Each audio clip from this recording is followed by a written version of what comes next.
Kenny, John Chapman, Michael Patterson, Peter Sterling, Peter Wynn, Lou Platts, Paul Hunt, Ron Hilditch, Stephen Edge, Jeff Gerard. Coach, John Peard. Mick Cronin. Well, as we stand, the gentlemanly Eel Centre is the top rugby league point scorer so far for 1980 with 172 points. Well on his way to another 200 plus tally for the season. His influence on today's game will, as usual, be enormous. Now come the Magpies. Who's greet them and some cheers. Warren Bolwer leads them out. This is the full side. Wayne Meth, John Rebo, Ted Goodwin, Ron Gitto, Warren Boland, Captain Terry Lamb, Alan Neal, Police at lock forward, John McLeod, Bob Cooper, John Donnelly, Jack Jeffries and Tom Arbour. The coach, of course, Roy Masters.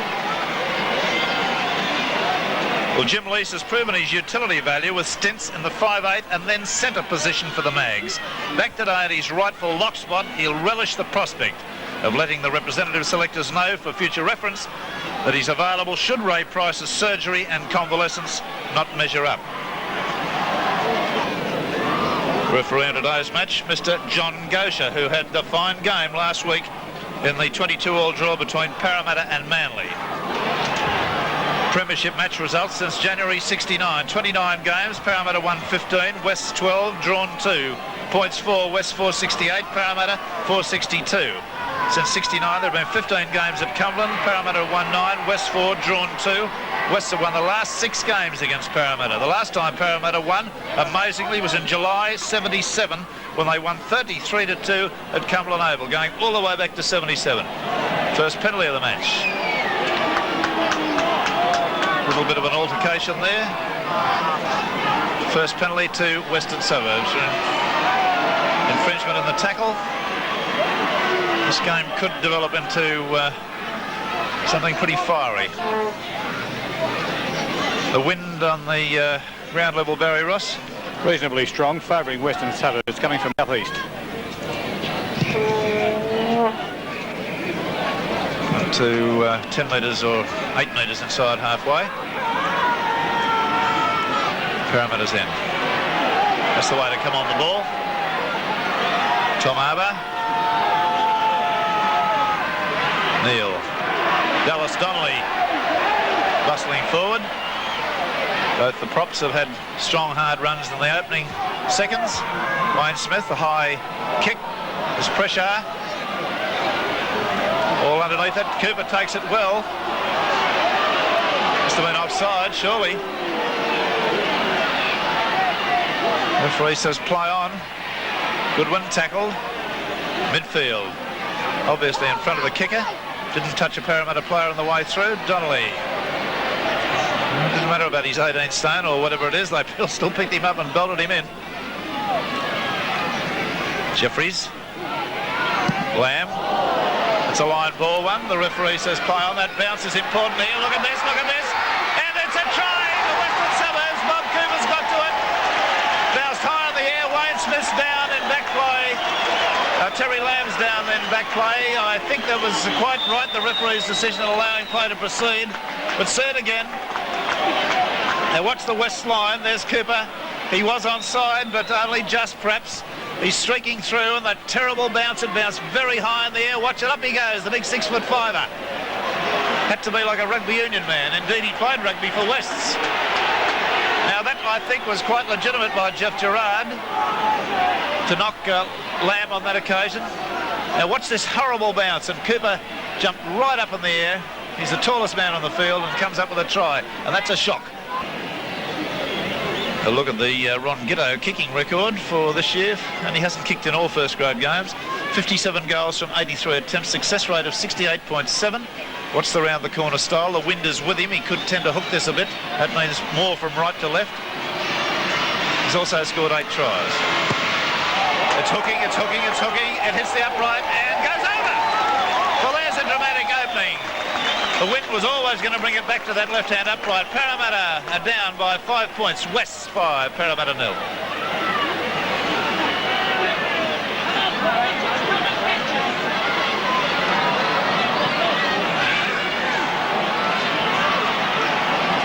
Dramatic open. What an asset Bob Cooper is. That's his 7th try for the season. Yes, well, I mentioned that he did play rugby union for Western Suburbs, didn't he? Yes, that's right. I think he represented junior football New South Wales at rugby union. Well, he would have been a line-out forward for sure, and he needed to be to pull that one in. McLeod's lost the ball. Parramatta in possession. About 8 metres outside the west quarter. Edge.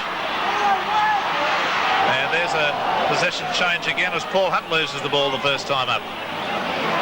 Well, if that didn't go to ground, I'm a bad judge. Sterling, a little chip over the top, a bit too far. Is it Wayne Smith? Oh, the bounce, he nearly ran onto it. And a penalty. Referee having a rather hairy opening to this game. He's been involved in a couple of controversial decisions already. Let's see a replay of that little kick from the point that Sterling put the chip over the top. Now watch it. Little right foot poke. And he's ruled that the player there, the second West player that came in, was in an offside position. He's also gone against Neil for using a forearm.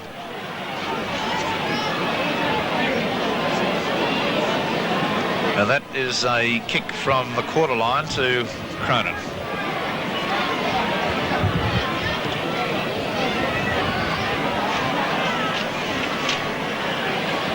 Well, that makes beautiful reading. Coach's delight. 77 goals from 114 attempts, success rate of 67.5, 6 tries, 77 goals for 172 points. A magnificent player for the Parramatta club. He's hooked the ears of it. Hung up in the air.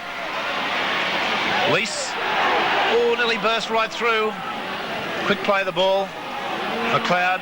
Nice pass out to Neil. Neil's got the pass away to Gidder. Went behind. Glover has it back. Going for the corner. He'll be slung to the ground about 15 metres out.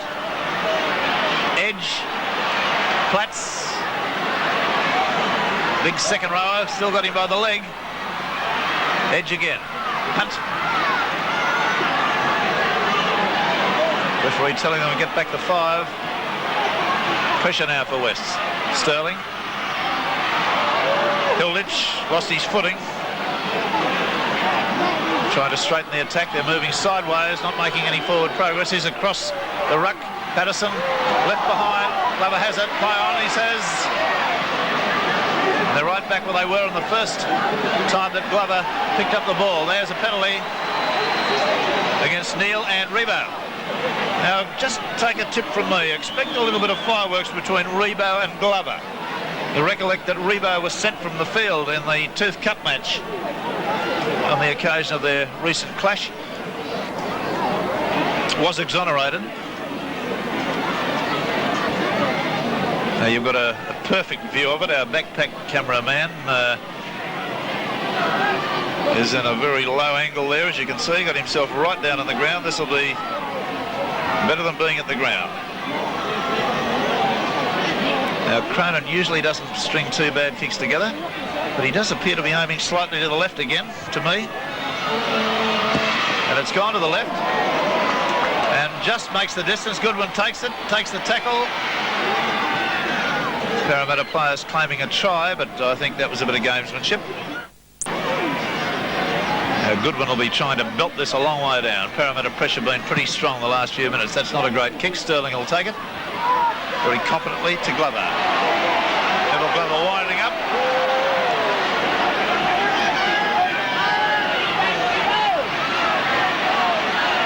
Donnelly stood there like the Rock of Gibraltar.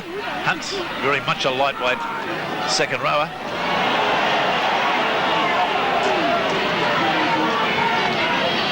Edge, Sterling, Hilditch. Very wholehearted player, Hilditch. Sterling, Patterson, beautiful pass, cuts out a man to win. There could have been a Shepherd there. Glover into touch.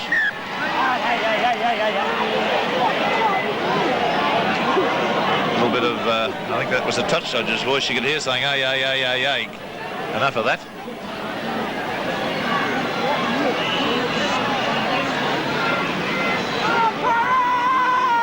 Right on the quarter line.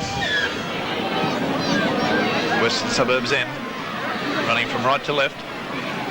Stephen Eates scrums 173 from 322. Success rate 53.7. Neil Ping for incorrect feed. And 10 metres in again, Cronin. Barry, let me just get a direction on that breeze. I don't want to labour the point. Is he kicking directly into the breeze from that position there? Had he put the ball on the mound and kicked for goal? Yes, I would think so. It is a sour easterly. There is a flag up near your commentary position that's blowing and indicating the direction of the breeze.